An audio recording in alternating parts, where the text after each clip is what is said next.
Dopo 2 anni fermi, finalmente ritorniamo a fare forse anche di più di prima.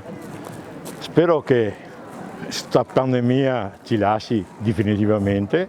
Comunque la Pro Loco è attiva, come mangiare, come tutto. Spero che questa rinnovo della manifestazione vada al meglio come sempre. Quest'anno avevo molta paura di non avere volontari perché dopo la pandemia è veramente una fatica trovare, ma i ragazzi hanno risposto bene.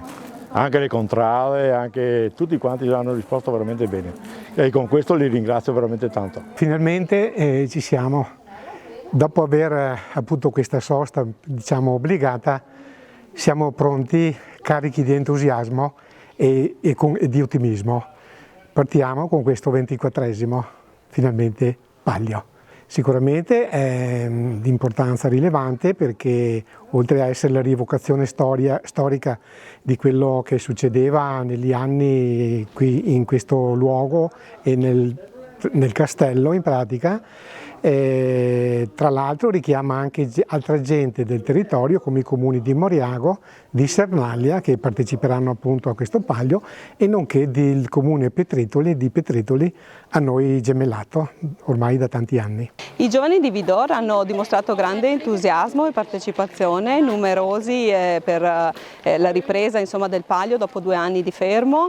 Quest'anno vediamo grande competizione ma soprattutto spirito e voglia di stare insieme e di ripartire. Quest'anno vedremo anche finalmente tutto il percorso che porta al castello con tutti i chioschi delle varie contrade dove ognuno porterà i propri prodotti tipici e sarà possibile poi al termine della gara anche festeggiare il vincitore. Le squadre si preparano tutto l'anno perché la maggior parte degli atleti a Salto Castello sono persone che corrono tutto l'anno e il Palio in realtà comincia 5-6 mesi prima, intorno a marzo-aprile i capisquadra cominciano ad organizzare gli allenamenti e verso la fine poi un mese e mezzo prima si cominciano a fare anche le prove con gli attrezzi, quindi le ragazze con la scala e i ragazzi con il palo. Le squadre sono affiatate, le contrade sono tutte borgate del paese, quindi sono tutti amici, si conoscono da sempre e stiamo anche raccogliendo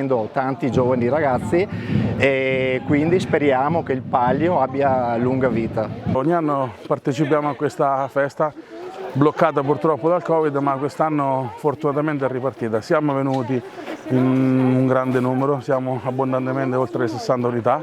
È stata un'esperienza bellissima anche perché qualche settimana fa circa 40 ragazzi di Vidor sono venuti a noi e abbiamo fatto noi l'assalto alla torre, abbiamo fatto simbolicamente un percorso anche noi e è stata bellissima la partecipazione dei ragazzi di Vidor, quindi non potevamo che ricambiare questa visita, siamo venuti pronti a gareggiare e soprattutto pronti ad arrivare, non siamo venuti col presupposto di vincere ma bensì di partecipare e di arrivare, perlomeno l'obiettivo nostro è arrivare, non è arrivare prima, è arrivare perché ogni anno abbiamo avuto sempre un po' di difficoltà, però ci siamo anche quest'anno.